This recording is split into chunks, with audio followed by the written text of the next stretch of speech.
এত রাতে ফোনের আওয়াজ পেয়ে চমকে উঠলাম। ভাবলাম এত রাতে কে আবার ফোন দিল। ফোনের দিকে তাকিয়ে দেখলাম আননোন নাম্বার। হ্যালো, কে কে বলছেন? হ্যালো, আমি তোর মামাতো ভাই রে সুমন, চিনতে পেরেছিস? ও সুমন ভাইয়া, হ্যাঁ চিনতে পেরেছি। কেমন আছো ভাইয়া? আর তুমি আমার নাম্বার কোথা থেকে পাইলা? রুমের পুরনো আলমারি থেকে খুঁজে পেলাম। ওই যে বাড়ি ভেঙে গেলি, আর তো একবার আমাদের গ্রামে বেড়াতেও আসলি না। বেঁচে আছি না মরে গেছে একটা করে তো খবর নিলি না ভাইটার। আর বলিও না ভাইয়া, ব্যবসার যে এত চাপ, যাবো যাবো বলে যাওয়াই হলো না আমার। তো কি মনে করে ফোন দিয়েছো? ফোন দিয়েছি এই কারণেই যে অবশেষে গত শুক্রবারে আমার বিয়ে ঠিক হয়েছে। তুই কালকে চলে আয়।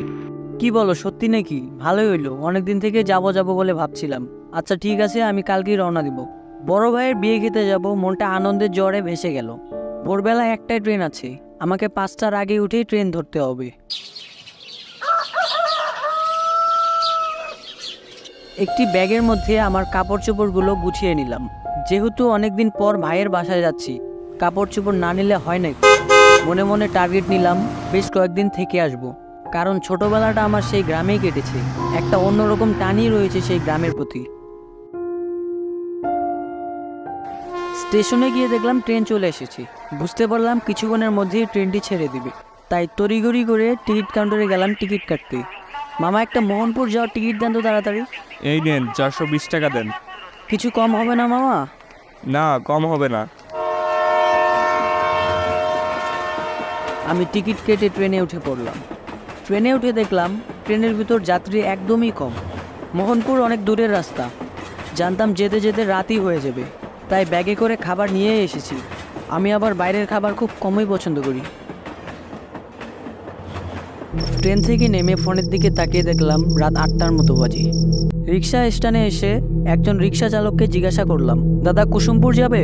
না দাদা, এত দূরে রিক্সা নিয়ে যাব না, ওইদিকে গেলে আসার সময় যাত্রী পাওয়া যায় না। আপনি আর একটু সামনে যান, সিএনজি পেয়ে যাবেন। আমি লোকটির কথা শুনে সামনে আগালাম। একটি সিএনজি ভাড়া করলাম।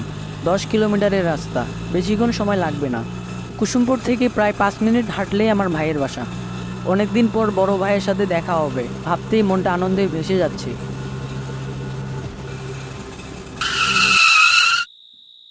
ভাই আরেকটু চলেন না, একবারে বাসার সামনে নামিয়ে দিন আমাকে। ভাড়াটা একটু বেশি নিন, সমস্যা নেই। না ভাই, ওর দিকে যাব না, আপনি হেঁটে চলে যান। ওই দিকের রাস্তা ভালো নয়। কি আর করার, আমি হেঁটে হেঁটেই যেতে থাকি। গ্রামের রাস্তা, তাই আশেপাশে কোনো মানুষজন দেখতে পেলাম না। এমনিতেই গ্রামের মানুষ একটু তাড়াতাড়ি ঘুমিয়ে পড়ে। আমি একটা জিনিস ভেবে চমকে দাঁড়িয়ে পড়লাম। আমার ব্যাগ, হাইরে আমার ব্যাগটি মনে হয় সেই সিএনজিতেই রেখে এসেছি। এখন ব্যাগটা কিভাবে পাবো? দূর। অবশেষে আমি আমার ভাইয়ের বাসার সামনে চলে আসলাম। কি ব্যাপার, বাসা তালা মারা কেন? আমি বাসায় তালা মারা দেখে ভাইয়ের ফোনে কল দিলাম।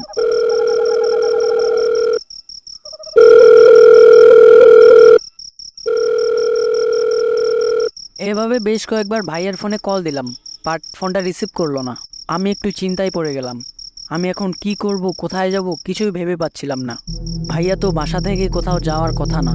ট্রেনে একবার কথা হয়েছিল, ভাইয়া বলেছিল বাসাতেই থাকবে। এখন দেখছি তালা লাগানো। কি একটা বিপদে পড়লাম। হঠাৎ কোথা থেকে একজন লোক এসে আমাকে বলল, কে আপনি? কি চান? হঠাৎ কোথা থেকে এত রাতে এখানে কি করছেন? আসলে আমি অনেক দূর থেকে এসেছি আমার ভাইয়ের বাসায়। ভাইয়া আমাকে ফোন দিয়েছিল, ওর বিয়ে শুক্রবারে, তাই এখানে দাঁড়িয়ে আছি। কে আপনার ভাই? সুমন, আমার ভাইয়ার নাম সুমন। কিন্তু ভাইয়ের বাসায় তালা লাগানো কেন? কোথায় গেছে ভাইয়া? কি বলেন আপনি? সুমন কিভাবে আপনাকে কল দিবে? সে তো প্রায় 1 বছর আগে সড়ক দুর্ঘটনায় মারা গিয়েছে।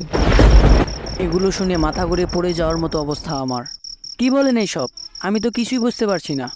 হ্যাঁ ভাই, আমি তো সত্যি কথাই বলতেছি। আপনি বিশ্বাস না করলে গ্রামের মানুষদের জিজ্ঞাসা করতে পারেন, তারা সব জানে। আমার চোখ দিয়ে পানি পড়তে থাকে। আমি কিছুই আর ভাবতে পারছিলাম না। আমার মনের মধ্যে দিয়ে একটা স্রোত বয়ে গেল। যার সাথে আমার ছোটবেলা কেটেছে সে পৃথিবীতেই নেই। সেই লাস্ট 10 বছর আগে তার সাথে দেখা হয়েছিল। মনটা অনেক খারাপ হয়ে গেল।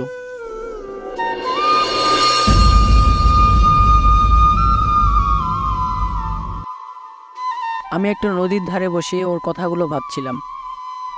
আরও একটি কথা মনেই রেখে দিলাম, যদি সুমন ভাইয়া মারাই যেয়ে থাকে তাহলে আমার সাথে ফোনে কি কথা বলছিল। এরকম নানান চিন্তা ভাবনা আমার মাথায় আসতে থাকে। হঠাৎ সামনে থেকে একটি সুপরিচিত কণ্ঠ ভেসে আসলো। কিরে ইয়াসিন, তাহলে সব জেনে গেছিস? আমার কথা ভাবছিস নাকি? আমি সড়ক দুর্ঘটনায় মরিনি, আমাকে মেরে ফেলা হয়েছে।